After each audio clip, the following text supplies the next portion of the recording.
Beer ಪ್ರಿಯರು ಯಾರ್ಯಾರೆಲ್ಲ ಇದ್ದೀರಾ ಎಲ್ರಿಗೂ ಕೂಡ ಒಂದು ಕಹಿ ಸುದ್ದಿ.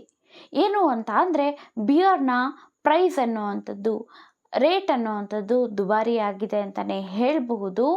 ಮತ್ತು ಇದಕ್ಕೆ ಕಾರಣ ಆದರೂ ಏನು?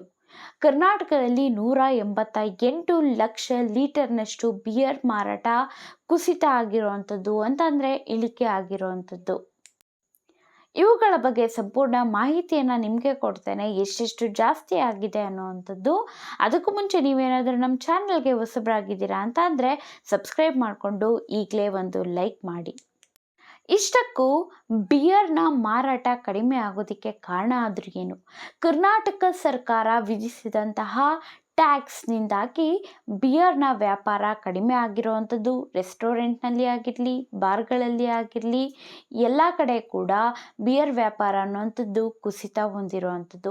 ಪ್ರತಿ ಬಾಟಲ್ನ ಮೇಲೆ ಅಂತಂದರೆ ಪ್ರತಿ ಬಿಯರ್ ಬಾಟಲ್ ಮೇಲೆ 10ರಿಂದ 50 ರೂಪಾಯಿಯವರೆಗೂ ಕೂಡ ಜಾಸ್ತಿ ಆಗಿರುವಂಥದ್ದು.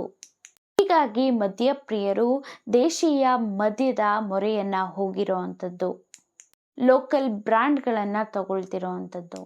ಸಾಮಾನ್ಯ ಬ್ರ್ಯಾಂಡ್ನ ಬಿಯರ್ಗಳ ಮೇಲೆ 10ರಿಂದ 20 ರೂಪಾಯಿ ಜಾಸ್ತಿ ಮಾಡಿರೋವಂಥದ್ದು. ಅದೇ ಪ್ರೀಮಿಯಂ ಬ್ರ್ಯಾಂಡ್ ಇರುವಂತಹ ಬಿಯರ್ನ ಮೇಲೆ 30ರಿಂದ 50 ರೂಪಾಯಿವರೆಗೂ ಕೂಡ ಏರಿಕೆ ಮಾಡಿರುವಂಥದ್ದು.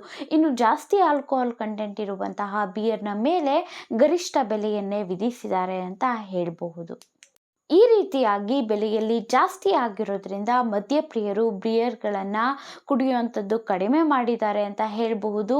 ಅದನ್ನು ಹೊರತುಪಡಿಸಿದ್ರೆ ತುಂಬಾ ಕಡಿಮೆ ಇರುವಂತಹ ಬಿಯರ್ಗಳನ್ನು ತಗೊಳ್ಳುತ್ತಿದ್ದಾರೆ ಅಂತಲೂ ಹೇಳಬಹುದು. ಅಬಕಾರಿ ಇಲಾಖೆಯ ದತ್ತಾಂಶದ ಪ್ರಕಾರ 2023-24ರಲ್ಲಿ ಎಷ್ಟಿತ್ತು ಅಂತಂದರೆ ಬಿಯರ್ ಮಾರಾಟ 1024 ಲಕ್ಷ ಲೀಟರ್ ಆಗಿತ್ತು. ಆದರೆ ಇವಾಗ ಅದು 836 ಲಕ್ಷ ಮಾತ್ರ. ಹಾಗಾಗಿ 188 ಲಕ್ಷ ಲೀಟರ್ ಇಳಿಕೆ ಆಗಿರುವಂಥದ್ದು. ಅದೇ ನಾವು ದೇಶೀಯ ಮದ್ಯವನ್ನು ತಗೊಂಡ್ರೆ 2023-24ರಲ್ಲಿ ಎಷ್ಟಿತ್ತು ಅಂತ ಅಂದರೆ 1580 ಲಕ್ಷ ಲೀಟರ್ ಇತ್ತು. ಆದರೆ ಇವಾಗ 1660 ಲಕ್ಷ ಲೀಟರ್ ಇರೋವಂಥದ್ದು. ಅಂದರೆ 80 ಲಕ್ಷ ಮಾರಾಟ ಜಾಸ್ತಿ ಆಗಿದೆ. 80 ಲಕ್ಷ ಲೀಟರ್ನಷ್ಟು ಜಾಸ್ತಿ ಮಾರಾಟ ಆಗಿರುವಂಥದ್ದು. ಈ ರೀತಿ ಬಿಯರ್ನ ಮೇಲೆ ಜಾಸ್ತಿ ಟ್ಯಾಕ್ಸ್ ಹಾಕೋದ್ರಿಂದ ಏನೇನೆಲ್ಲ ಆಗತ್ತೆ? ಸರ್ಕಾರಕ್ಕೆ ಇದರಿಂದ ಹೆಚ್ಚಿನ ಆದಾಯ ಅನ್ನುವಂಥದ್ದು ಬರುತ್ತೆ. ಆದರೆ ಮದ್ಯ ಮಾರಾಟಗಾರರು ಯಾರಿರ್ತಾರೆ, ಬಾರಲ್ಲಾಗಿರಬಹುದು, ರೆಸ್ಟೋರೆಂಟಲ್ಲಿ ಆಗಿರಬಹುದು, ಇವರಿಗೆ ನಷ್ಟ ಅನ್ನುವಂಥದ್ದು ಆಗತ್ತೆ.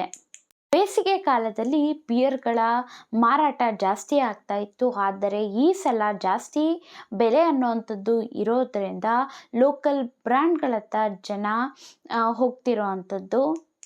ಇದ್ರ ಬಗ್ಗೆ ನಿಮ್ಗೇನು ಅನಿಸುತ್ತೆ ಅನ್ನೋಂಥದ್ದನ್ನು ಕಮೆಂಟ್ ಮಾಡಿ, ಒಂದು ಲೈಕ್ ಮಾಡಿ, ಸಬ್ಸ್ಕ್ರೈಬ್ ಮಾಡ್ಕೊಳ್ಳಿ. Thank you for watching.